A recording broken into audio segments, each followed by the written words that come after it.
अस्सलाम वालेकुम everyone, welcome back to my channel all in one education. तो आज हम अपना कंटिन्यू करेंगे फाइनेंशियल अकाउंटिंग। आज हम बहुत टाइम बाद फाइनेंशियल अकाउंटिंग शुरू कर रहे हैं। हमने लास्ट में आई गेस अपना चैप्टर 9 कंप्लीट कर लिया था। उसके बाद मैंने आपको बोला था हम एक नई बुक पे स्विच करेंगे जो कि वीगेन नाम की एक बुक है, और उससे हम पढ़ेंगे आगे के टॉपिक्स। तो अब जो हमारा अगला टॉपिक्स है वो है एडजस्टिंग एंट्रीज़। तो एडजस्टिंग एंट्रीज़ का हम टॉपिक शुरू करेंगे, और जो बुक हम फॉलो करने वाले हैं वो मैं आपको दिखा देता हूँ। वो बुक है ये अकाउंटिंग प्रिंसिपल्स 11 एडिशन वीगेन केमल केसो। तो ये आप बुक आसानी से आपको मिल सकती है। अगर आपको चाहिए डाउनलोड करने के लिए तो मैं आपको डिस्क्रिप्शन में लिंक छोड़ दूंगा, वहाँ से भी जाके डाउनलोड कर सकते हैं। तो इससे आज हम पढ़ेंगे अपना डेफरल्स और एक्रेल्स वाला चैप्टर, जिसको हम एडजस्टिंग एंट्रीज भी कहा जाता है। तो एडजस्टिंग एंट्रीज में आपके पास दो टॉपिक्स हैं, एक डेफरल्स है और एक एक्रेल्स है। लेकिन ये जो वीडियो है वो सिर्फ डेफरल्स के लिए है, और एक्रेल्स के लिए मैं अलग से वीडियो बनाऊंगा इसके बाद।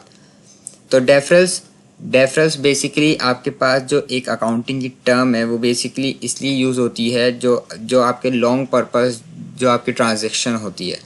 फॉर एग्ज़ाम्पल, जैसे हम अभी तक जो ट्रांजेक्शन्स रिकॉर्ड करते आ रहे थे वो आ रहे थे कैश की, सेल्स की, या फिर क्रेडिटर की, डेप्टर की, कि जैसे किसी ने सामान ख़रीदा, पैसे दिए और वो ट्रांजेक्शन कंप्लीट हो गई। लेकिन हमारी अकाउंटिंग्स में कुछ ट्रांजेक्शन्स ऐसी भी होती हैं कि फॉर एग्ज़ाम्पल अगर आपने एक स्कूल की फ़ीस भरी है तो वो जब आप स्कूल की फ़ीस भरते हैं तो वो 1 साल की भरते हैं। जैसे फॉर एग्ज़ाम्पल अभी आप 5 क्लास में हैं तो आपने 1 साल की स्कूल की फ़ीस भरी है या कोचिंग की फ़ीस भरी है, तो वो ट्रांजेक्शन खाली उसी टाइम ख़त्म नहीं हो गई, वो पूरे 1 साल आप जब तक आप उस स्कूल में पढ़ रहे हैं, उस क्लास में पढ़ रहे हैं, वो आपकी वो जो आपने पैसे भरे थे वो कंज्यूम हो रहे होंगे। यानी वो ट्रांजेक्शन एक ही वक्त में ख़त्म नहीं हो गई, वो फ्यूचर पर डिपेंड कर रही है। तो इस टाइप की जो ट्रांजेक्शन होती हैं ना, जो लॉन्ग टर्म, जो आपके फ्यूचर में प्रेडिक्ट नहीं कर सकते कि आप वो कब ख़त्म होगी, और लॉन्ग टर्म होती हैं, तो वो आपके डेफरल्स में आते हैं। तो डेफरल्स में आपके पास दो किस्म के जो है ना, दो टाइप के टॉपिक्स हैं, जो कि एक है प्रीपेड एक्सपेंस और एक होता है अनअर्न्ड रेवेन्यू। तो उसकी छोटी सी मैंने एक एक लाइन में जितना आसान हो सका मैंने आपको बताया है कि क्या होता है। तो सबसे पहले देखते हैं प्रीपेड एक्सपेंसेस। तो प्रीपेड एक्सपेंसेस का लिखा हुआ है expenses paid in cash before they are used और कंज्यूम्ड।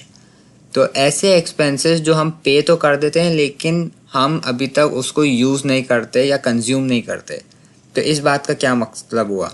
फॉर एग्ज़ाम्पल आप इसको इस तरह ले सकते हैं, जैसे आप इंश्योरेंस भरते हैं, तो इंश्योरेंस तो आप टाइमली भरते रहते हैं लेकिन आप उसका कोई यूज़ नहीं होता। जैसे फॉर एग्ज़ाम्पल अगर आपकी कार इंश्योरेंस है, अब कार इंश्योरेंस आप भरते जा रहे हैं, वो आपके पास एक्सपेंस आ रहा है कार इंश्योरेंस का, आप उसको टाइमली पे कर रहे हैं, लेकिन अभी आप उसको यूज़ नहीं कर रहे। कार इंश्योरेंस इस्तेमाल कब होगी कि फॉर एग्ज़ाम्पल अगर आपकी गाड़ी कहीं आपकी गाड़ी का एक्सीडेंट हो जाता है या डैमेज हो जाती है, तो आप जब आप उस गाड़ी को बनवाएंगे तो वो इंश्योरेंस आपके काम आएगी। तो यानी वो आपने पे तो पहले कर दिया था लेकिन वो यूज़ नहीं हुआ था, वो यूज़ अब फ्यूचर में जाके होगा। तो ऐसी चीज़ जिसके लिए हम पे कर देते हैं लेकिन वो उससे अभी हम इस्तेमाल नहीं करते, तो उसको कहते हैं प्रीपेड एक्सपेंस। यानी उसको आपने प्रीपेड, आपने पहले ही उसकी पेमेंट कर दी है। तो प्री का जो वर्ड आ गया ना, वो इसी वजह से आया है। तो ऐसे एक्सपेंसेस जो हमने पहले ही पे कर दिए हों लेकिन अभी तक यूज़ ना किए हों, उसको कहते हैं प्रीपेड एक्सपेंस। और उसी के जैसे अनअर्न्ड रेवेन्यू क्या होता है? अनअर्न्ड रेवेन्यू वो होता है इसका उलट, कि आपने कैश रिसीव कर लिया लेकिन अभी तक आपने सर्विसेज नहीं दिए। तो अब आप इसको इसी एग्जांपल के थ्रू देखें। अब आप समझ लें आप वो इंश्योरेंस कंपनी है जो इसको आप पैसे दे रहे थे। अब आप समझ लें आप इंश्योरेंस कंपनी है, आपको लोग पैसे दे रहे हैं। जैसे अभी मैंने कार इंश्योरेंस की बात की, तो कार इंश्योरेंस के आपके पास लोग पैसे जमा करा रहे हैं। अब आपके पास पैसे तो रिसीव हो रहे हैं लेकिन अभी तक आपने सर्विसेज नहीं दी है उनको। सर्विसेज आप कब देंगे? जब उनकी गाड़ी का कोई एक्सीडेंट होगा या कुछ डैमेज वैमेज होगी, जब वो आपको इंश्योरेंस क्लेम करेंगे, जब आप उनकी जो है सर्विसेज परफॉर्म करेंगे। लेकिन अभी वो आप जो है कैश रिसीव कर रहे हैं, तो आपके लिए यानी इंश्योरेंस कंपनी के लिए वो एक अनअर्न्ड रेवेन्यू है। यानी अभी तक उसने उसको पूरी तरीके से अर्न नहीं किया है, यानी अपने पैसे को हलाल नहीं किया है। अभी वो पैसे उसके पास जो है पड़े हुए हैं, अभी उसने पूरी तरीके से उस पैसों को अर्न नहीं किया है। वो पूरी तरीके से पैसे अर्न जब हो जाएंगे जब वो कंज्यूमर उसको पूरी तरीके से कंज्यूम कर लेगा। तो इंश्योरेंस कंपनी के लिहाज से देखें तो वो अनअर्न्ड रेवेन्यू कहलाता है, और अगर हम जो भर रहे हैं इंश्योरेंस उसके लिहाज से देखें तो वो प्रीपेड कहलाता है, प्रीपेड एक्सपेंस। अब मैं आपको, अगर आपको ये नहीं समझ भी आया तो मैं आपको एक एग्जांपल के थ्रू समझाता हूँ। वो उससे आपको बहुत अच्छे से क्लियर हो जाएगा। तो नीचे एक एग्जांपल मैंने दोनों की ली हुई है, प्रीपेड एक्सपेंस की और अनअर्न रेवेन्यू की। तो सबसे पहले प्रीपेड एक्सपेंस का देखते हैं।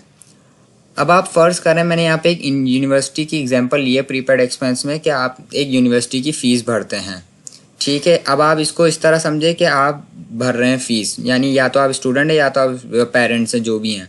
अब आप 1 नवंबर को आप जो है फ़ीस पे कर रहे हैं यूनिवर्सिटी की, तो हमने जो है यूनिवर्सिटी की फ़ी पे कर दी है, तो वो हमारी डेबिट में आई है, क्योंकि वो हमारी प्रीपेड यूनिवर्सिटी फ़ी है। हमने यूनिवर्सिटी को फ़ीस दे दी है, लेकिन अभी तक हमने उसके कंज्यूम नहीं किया है उस फ़ीस को। अभी हमने अगर फॉर एग्जांपल पेरेंट्स अपने बच्चे की अगर यूनिवर्सिटी में फ़ीस भर रहे हैं, तो पहले उन्होंने एडवांस भर दिया है, हालांकि बच्चा अभी यूनिवर्सिटी जाना शुरू नहीं किया है, तो वो पैसे जो है प्रीपेड कहलाएंगे, अभी तक उसने कंज्यूम नहीं किए हैं। तो ठीक है, तो वो प्रीपेड यूनिवर्सिटी फ़ी हो गई, और आपके पास से कैश डेबिट क्रेडिट हुआ है, क्योंकि आपने 1 लाख रुपीज़ उसकी फ़ीस भरी है, तो वो कैश आपके पास से क्रेडिट हो गए हैं, ठीक। तो ये प्रीपेड यूनिवर्सिटी फ़ी, तो प्रीपेड की इस तरह ट्रांजैक्शन रिकॉर्ड होती है। वो आपके पास जो है ना प्रीपेड यूनिवर्सिटी फ़ी, ये एक तरीके का एक्सपेंस है। आप इसको प्रीपेड यूनिवर्सिटी फ़ी एक्सपेंस भी कह सकते हैं। जैसा कि मैंने अभी आपको बताया था ना प्रीपेड एक्सपेंस, तो ज़रूरी नहीं है एक्सपेंस वर्ड लिखा जाए, तो प्रीपेड यूनिवर्सिटी फ़ी ये हमें पता चल रहा है कि एक तरीके का एक्सपेंस है। तो अब आप 1 महीने बाद, फॉर एग्जाम्पल हमारा 2 महीने का सेमेस्टर था, 2 महीने बाद हमारा ये जो हमने 1 लाख रुपए भरे थे, 2 महीने बाद वो पूरे कंज्यूम हो जाएंगे। तो अभी 1 महीना ही गुजरा है, 3 दिसंबर आ गई।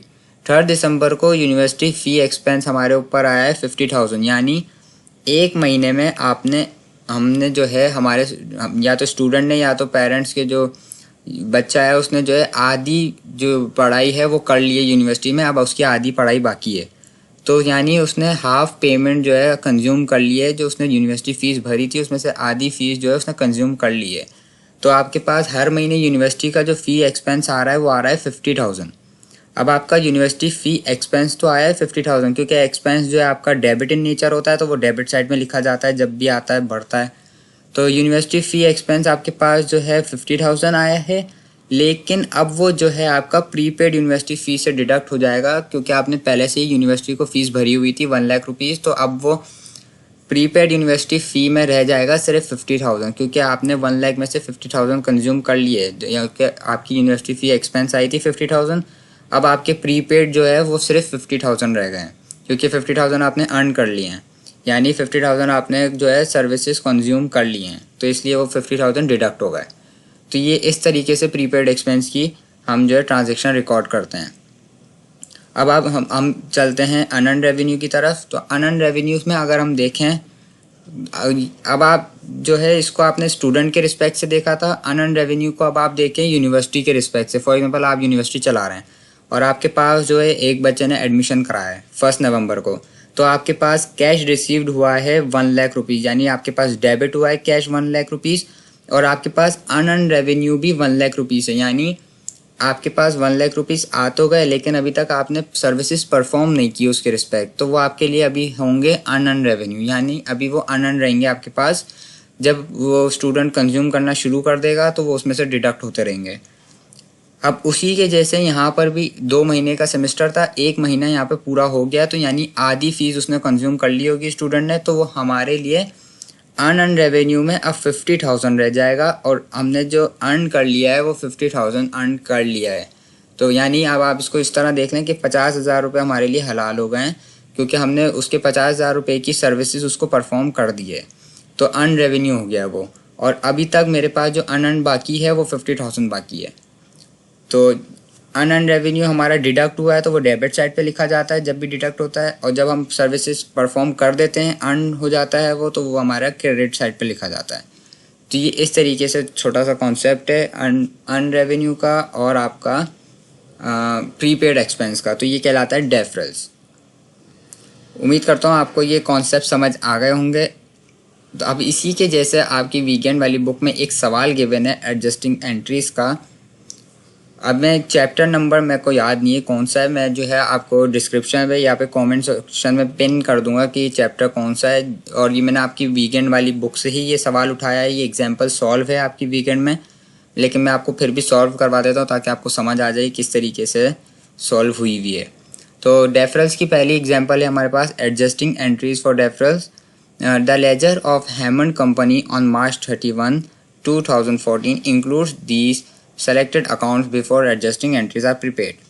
तो ये बता रहे हैं कि एक हेमंड कंपनी नाम की है, उन्होंने March 31, 2014 में एडजस्टिंग एंट्रीज होने से पहले कुछ ट्रांजेक्शन्स रिकॉर्ड की हुई थी जो कि आपके पास गिवन है। Prepaid insurance, supplies, equipment, accumulated depreciation equipment, unearned service revenue.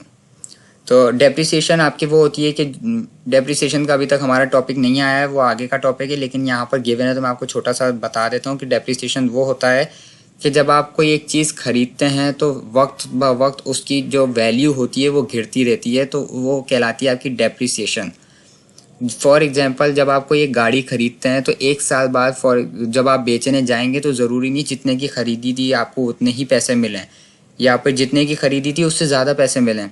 Car आपकी एक डेप्रिसिएशन ऑब्जेक्ट है या थिंग है जिसके प्राइस गिरते ही हैं, तो उसके कितने पैसे गिरे हैं वो आपकी कहलाती है डेप्रिसिएशन कॉस्ट। तो ये आपका टॉपिक बाद में जाके आएगा।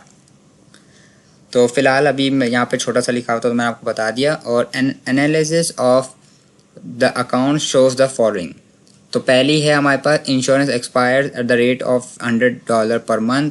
दूसरी supplies on hand total $800, the equipment depreciate $200 a month. तो ये चारों ट्रांजेक्शन इन्होंने जो है हमें दी हुई है एडजस्टिंग एंट्रीज़ की, जो कि हमें रिकॉर्ड करनी है जिस तरह हम ट्रांजेक्शन हमेशा रिकॉर्ड करते आए हैं। तो एक एक करके शुरू करते हैं। हम यहाँ पे हमारे को डेट गिवन नहीं है इसलिए मैंने सीरियल नंबर लिखा हुआ है। अकाउंट टाइटल, तो सबसे पहला क्या कह रहा है, वो कह रहा है insurance expires at the rate of $100 per month. Per month जो उसको इंश्योरेंस का जो खर्चा आ रहा है ना वो आ रहा है $100, यानी क्योंकि इन्होंने बात को यहाँ पे घुमाया कि insurance expires at the rate of $100 per month, यानी इंश्योरेंस जो एक्सपायर होता है हर महीने वो $100 का रेट आता है, यानी उसको जो बंदे को जो एक्सपेंस आ रहा है ना हर महीने वो आ रहा है $100। तो मैंने यहाँ पे सीरियल 1 लिखा था, ये डेट में कन्वर्ट हो गया है, तो मैं इसको नंबर कर देता हूँ 1। ठीक है, तो अकाउंट टाइटल में मैं यहाँ पर लिख दूंगा इंश्योरेंस एक्सपेंस, क्योंकि हर महीने उसको इंश्योरेंस का एक्सपेंस आ रहा है 100। तो मैं डेबिट वाले साइड पे भी यहाँ पे लिख देता हूँ 100। एक्सपेंस हमारा वैसे भी डेबिट इन नेचर होता है। अब आपका इंश्योरेंस एक्सपेंस तो आ गया हर महीने 100, लेकिन अब आप देख सकते हैं जो उसने पुरानी हमारे पास यहाँ पे रिकॉर्ड्स दिए हुए थे उसमें प्रीपेड इंश्योरेंस ऑलरेडी लिखा हुआ है $3600 का, यानी उसने पहले से ही प्रीपेड किए हुए इतने सारे इंश्योरेंस के पैसे, तो उसमें से वो डिडक्ट हो जाएंगे। तो मैं सिंपल यहाँ पर लिख दूंगा प्रीपेड इंश्योरेंस 100, यानी वो प्रीपेड में से ऑलरेडी डिडक्ट कर लेगा क्योंकि हमने उसको पहले से ही पैसे दिए हुए हैं और हमने जो है सर्विसेज कंज्यूम नहीं की थी, तो अब हम जब आहिस्ता आहिस्ता कंज्यूम करते रह रहे हैं तो वो उसमें से डिडक्ट होते रहेंगे। तो ये इस तरीके से रिकॉर्ड होती है। और नीचे मैंने आपको शुरू में भी बताया था कि ना एक कॉमेंट दे दिया करें कि आप क्या चीज़ रिकॉर्ड कर रहे हैं। To record the transaction of insurance expired. आप कुछ भी जो आपको ट्रांजैक्शन में समझ आ रही हो ना कि हो रहा है, आप उसी से आपका एक कमेंट बनाएं और वो लिख दिया करें नीचे। तो अब आ जाते हैं इसी के साथ दूसरे पे। ये हम हर को डेट क्यों ले रहा है, हालांकि मैंने इसको चेंज नहीं किया, मैं इसको टेक्स्ट या नंबर कर देता हूँ। ठीक है, तो अब हमारी दूसरी क्या कह रही है, दूसरा पॉइंट कह रहा है सप्लाईज ऑन हैंड टोटल $800। अच्छा, अब आप इसको गौर से समझें। अब आपके पास जो रिकॉर्ड द ट्रांजेक्शन्स आएंगी ना वो थोड़ी घूमी हुई आएंगी, आपको उसको समझना पड़ेगा कि वो कहना क्या चाह रहा है। अभी तक तो हम सिंपल से रिकॉर्ड कर रहे थे। अब देखिए इन्होंने यहाँ पर कहा है कि सप्लाईज ऑन हैंड टोटल $800, यानी जब एडजस्टिंग एंट्रीज परफॉर्म की है उसके अब जो हाथ में सप्लाईज रह गई है ना वो रह गई है $800 की। तो और हमारे पास ऊपर जो एडजस्टिंग एंट्रीज होने से पहले सप्लाईज गिवन थी वो थी $2800 की, यानी इस दौरान जब तक एडजस्टिंग एंट्री नहीं बनी थी उसमें $2000 की सप्लाई यूज़ हो चुकी है। इसका कहने का ये मतलब है कि सप्लाईज अब उसके हाथ में $800 रह गई है, $2000 की कंज्यूम हो चुकी है। तो यानी उसके ऊपर सप्लाईज का इस महीने एक्सपेंस आया है $2000। ठीक है, तो उसके पास सप्लाईज का एक्सपेंस $2000 है, तो आप इसको $800 रिकॉर्ड नहीं किएगा। वो ये नहीं पूछ रहा है कि अभी उसके पास कितनी रह गई है। हमें तो ट्रांजैक्शन वो रिकॉर्ड करनी होती है जो हमारे बिजनेस के लिहाज से कोई पैसे आ रहे हों या जा रहे हों, या कोई सामान हमने बेचा हो या ख़रीदा हो, वो चीज़ें रिकॉर्ड करनी होती हैं। तो सप्लाईज हमने यूज़ कर लिए हैं, कंज्यूम कर लिए 2000 पाउंड, तो हमें वो रिकॉर्ड करना होगा। 800 तो अभी उसके पास हैं। ठीक है, तो सप्लाईज एक्सपेंस हमारे पास 2000 आ गया है, तो सप्लाईज में से मैं उसको सिंपल डिडक्ट कर लूँगा 2000, क्योंकि सप्लाईज ऑलरेडी 2800 हमारे पास डेबिट में था, तो उसमें से क्रेडिट भी होगा। तो सिंपल ये था। तो यहाँ पर हम लिख देते हैं कमेंट में, to record the transaction of supplies consume.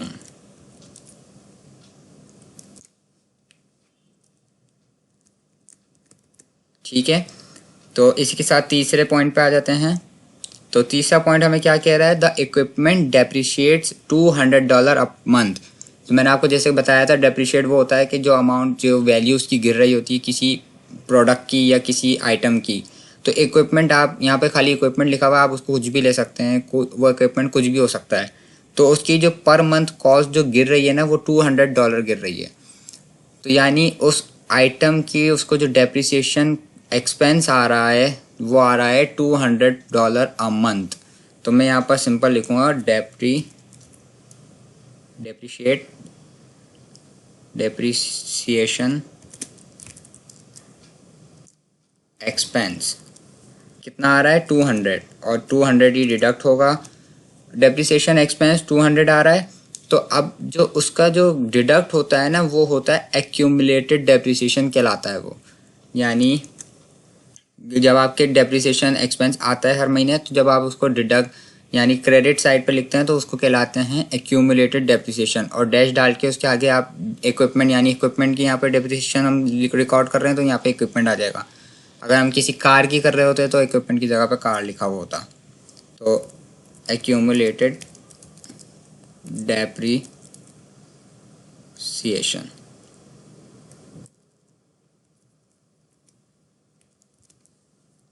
अच्छा, डेप्रिसिएशन की स्पेलिंग में जब से आई लिख रहा हूँ वो ई है। ऊपर भी मैंने शायद कहीं लिखी थी।